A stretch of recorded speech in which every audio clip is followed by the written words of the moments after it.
ರಾಜ್ಯದಲ್ಲೇ ಮೊದಲು ತುಂಬುವಂತ ಜಲಾಶಯ ಸರ್ ಕಬಿನಿ, ರಾಜ್ಯದಲ್ಲೇ ಮೊದಲು ತುಂಬುವಂತ ಜಲಾಶಯಕ್ಕೆ ಬಾಗಿನವನ್ನು ಅರ್ಪಿಸಿದ್ರಿ. ಇವತ್ತು ಭಾಳ ಮುಂಚಿತವಾಗಿ ತುಂಬಿದೆ ನೀರು ಈ ಜಲಾಶಯದಲ್ಲಿ, ಕಬಿನಿ ಜಲಾಶಯದಲ್ಲಿ.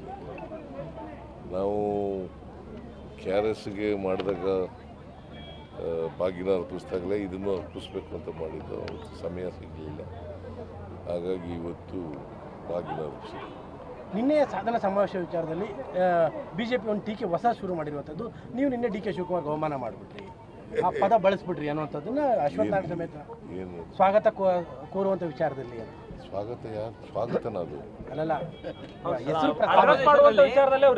ಹೆಸರು ಕರೀಲೇ ಇಲ್ಲ DK ಶಿವಕುಮಾರ್. ಕರೀಲಿಲ್ಲ. BJಪಿಯವರು ಮೊಸರು ಕಲ್ಲು ಹುಡ್ಕೋವಂಥವ್ರು. ಯಾವಾಗಲೂ ಸಮಾರಂಭಗಳಲ್ಲಿ ಸ್ವಾಗತ ಮಾಡೋದು ಯಾರಿರ್ತಾರೆ ಅವ್ರಿಗೆ ಸ್ವಾಗತ ಮಾಡ್ತಾರೆ ಅಲ್ವಾ, ಹೆಸರು ಹೇಳೋದು ಯಾರಿರ್ತಾರೆ ಅವ್ರ ಹೆಸರು ಹೇಳೋದು.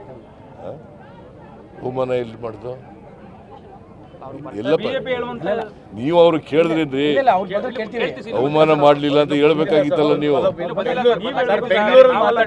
ಅವರು ಬೆಂಗಳೂರಲ್ಲಿ ಮಾತಾಡಿದಾರಂತೆ, ಇಲ್ಲಿ ಬಂದಾಗ ಅವರು ಕೇಳದಂತ, ಬಟ್ ಅವರು ಆ ಸಮಯದಲ್ಲಿ ಮಾತನಾಡಿದ್ದು ನೋಡಪ್ಪ, ಇಲ್ಲಿ ಯಾರನ್ನು ನಾವು DK ಶಿವಕುಮಾರ್ಗೆ ಸ್ವಾಗತ ಮಾಡಿದ್ದೀವಿ.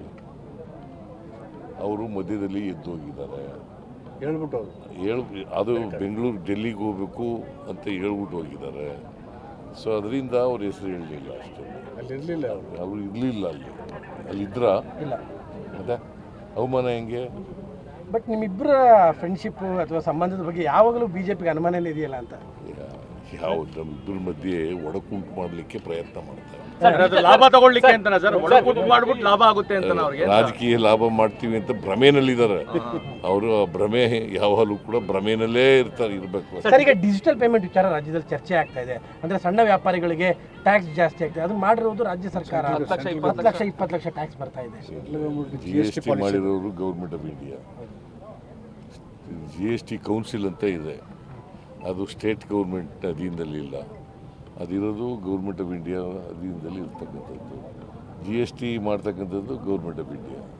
ನಾವು ಹೆಂಗೆ it's not way state government is response. ಯಾಕೆ ಸಣ್ಣ ವ್ಯಾಪಾರಿಗಳು ಸಾಕಷ್ಟು ತೊಂದರೆಗಳಾಗ್ತಿದೆ ಸರ್. 10 ಲಕ್ಷ 20 ಲಕ್ಷ ಬರ್ತಾ ಇದೆ. ಅವ್ರನ್ನ UPI ಬ್ಯಾನ್ ಮಾಡ್ತೀವಿ. ಅದನ್ನ ನಾವು ಗೌರ್ಮೆಂಟ್ ಆಫ್ ಇಂಡಿಯಾದ ಜೊತೆ ಮಾತಾಡ್ತೀವಿ.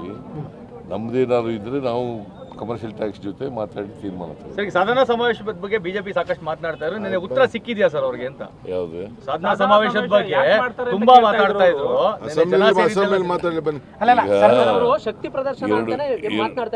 2 ವರ್ಷದ ಸಾಧನಾ 2 ವರ್ಷ ತುಂಬಿದಾಗ ನಾವು ಆಗ ಸಭೆ ಮಾಡಿದ್ದೀವಿ ವಿಜಯಪುರದಲ್ಲಿ. ಇಲ್ಲಿ ವಿಜಯನಗರದಲ್ಲಿ ಮಾಡಿದ್ದೀವಿ. ಸೊ ಅಲ್ಲಿ ಸುಮಾರು 2 ಲಕ್ಷಕ್ಕೂ ಹೆಚ್ಚು ಜನ ಸೇರಿದ್ರು. ಅದರ ಅರ್ಥ ಏನು? ಅವ್ರು ಹೇಳೋದು ಬರೀ ಸುಳ್ಳು. BJಪಿಯವರು ಹೇಳ್ತಾರೆ ಇದೆಲ್ಲ ಬರೀ ಸುಳ್ಳು. ಹಾಗಾದರೆ ಗ್ಯಾರಂಟಿ ಯೋಜನೆಗಳೇ ಕಾಪಿ ಮಾಡಿದ್ರು ಅವರು. ನಮ್ಮ ಸಾಧನೆಗಳು 2 ವರ್ಷದಿಂದ 52 ಕೋಟಿ ರೂಪಾಯಿ, 52,000 ಕೋಟಿ ರೂಪಾಯಿಗಳನ್ನು ಗ್ಯಾರಂಟಿ ಯೋಜನೆಗಳಿಗೆ ಖರ್ಚು ಮಾಡಿದ್ದೀವಿ. ಮತ್ತು ಇದು ಮೊದಲನೇ ವರ್ಷ ಅಲ್ಲ, 2ನೇ ವರ್ಷ ಆಗಿ 3ನೇ ವರ್ಷ. ಸರ್, ಈಗ ಬಹಿರಂಗ ಚರ್ಚೆಗೆ ಸಿದ್ಧರ? ನೀವೇ ನಿನ್ನೆ ಹೇಳಿದ್ರಿ ಅನೇಕ ಸಾರಿ ಕರೆದಿದ್ದೀನಿ ನಾನು. ಬರ್ತಾರ ಅಂತ ಸರ್, ಅವರು ಬರ್ತಾರೆ ಅಂತ ವಿಶ್ವಾಸ ಇದೆಯಾ ಸರ್? ಬರ್ತಾರ ಬಿಜೆಪಿ ಅವರು? ತಾವು ಕರೆದ್ರಿ ಬರ್ತಾರ ಅಂತ? ಸುಳ್ಳು ಹೇಳೋರು ಯಾವಾಗಲೂ ಬರುತ್ತಾರ? ಬರಲ್ಲ. ಸುಳ್ಳು ಹೇಳೋರು ಬರಲ್ಲ. ಬಂದ್ರೆ ರೆಡಿ ಇದೀವಿ.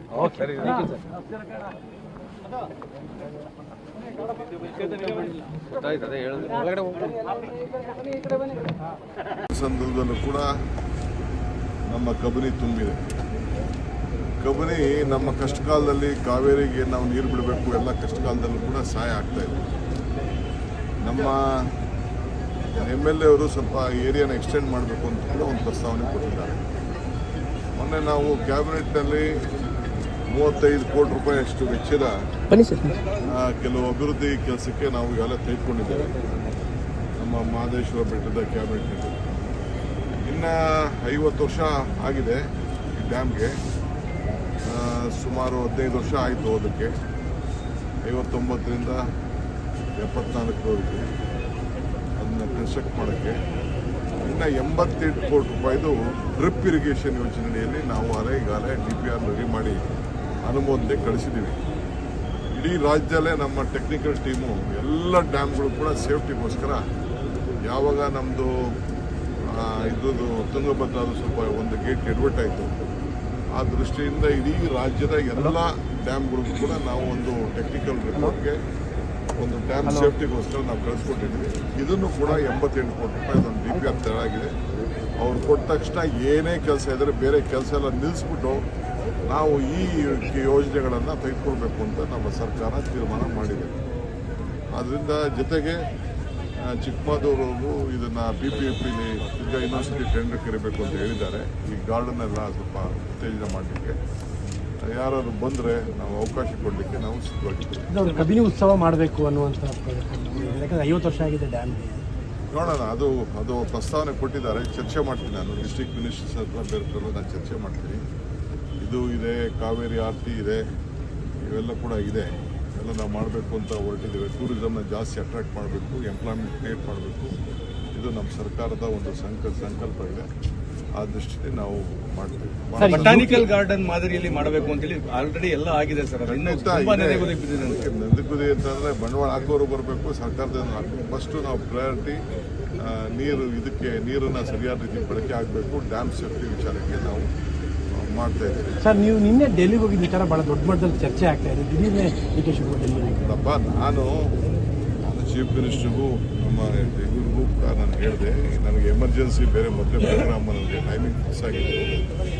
ಅದಕ್ಕೆ ನಾನು ಭಾಷಣ ಮಾಡಿಬಿಟ್ಟು ನಾನು ಹೊರಟೆ.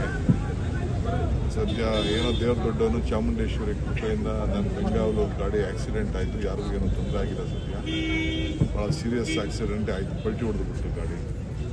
ಆದರೆ ನಾನು ಹೋಗಿ 7:30 ಗಂಟೆಗೆ ಅದು ತಲುಪಿ ತಿರ್ಗಿ ವಾಪಸ್ಸು 9 ಗಂಟೆಗೆ ವಾಪಸ್ ಬಂದಿದ್ದೀನಿ. ಬಂದು ಮಧ್ಯರಾತ್ರಿನೇ ಇಲ್ಲಿಗೆ ಬಂದು ಬೆಳಗ್ಗೆ ಕೂಡ ಈಗ ಪಾರ್ಟಿಸಿಪೇಟ್ ಮಾಡ್ತೀನಿ. ನಾನು ಯಾವುದೋ ವಕೀಲರನ್ನ ಅಪಾಯಿಂಟ್ಮೆಂಟ್ ನಾನು ತೊಗೊಂಡಿದ್ದೆ ಬೇರೆ ಯಾವುದೋ ವಿಚಾರಕ್ಕೆ. ಅದಕ್ಕೆ ಹೋಗ್ಬಿಟ್ಟು ನನ್ನ ಕೆಲಸ ಮುಗಿಸ್ಕೊಂಡು ನಾನು ಬಂದಿದ್ದೆ. ಅದು ಬಿಟ್ಟರೆ ಯಾವ ರಾಜಕಾರಣನೂ ಇಲ್ಲ, ಯಾವ ಟೂರ್ ಪ್ರೋಗ್ರಾಮು ಇಲ್ಲ, ಏನಿಲ್ಲ. ನನ್ನ ಖಾಸಗಿ ಕಾರ್ಯಕ್ರಮ ಹೋದೆ, ಮುಗಿಸ್ದೆ, ಬಂದೆ. ಬಹಳ ಪ್ರೀತಿ ಮಾಡ್ತಾ ಇದ್ದಾರೆ. DK ಶಿವಕುಮಾರ್ ಅವಮಾನ ಆಯಿತು ಅನ್ನೋ ರೀತಿ ಅವ್ರಿಗೆ ಯಾವಾಗ ನನ್ನ ಮೇಲೆ ಪ್ರೀತಿ ಜಾಸ್ತಿ. More strong, more love also. Thank you sir.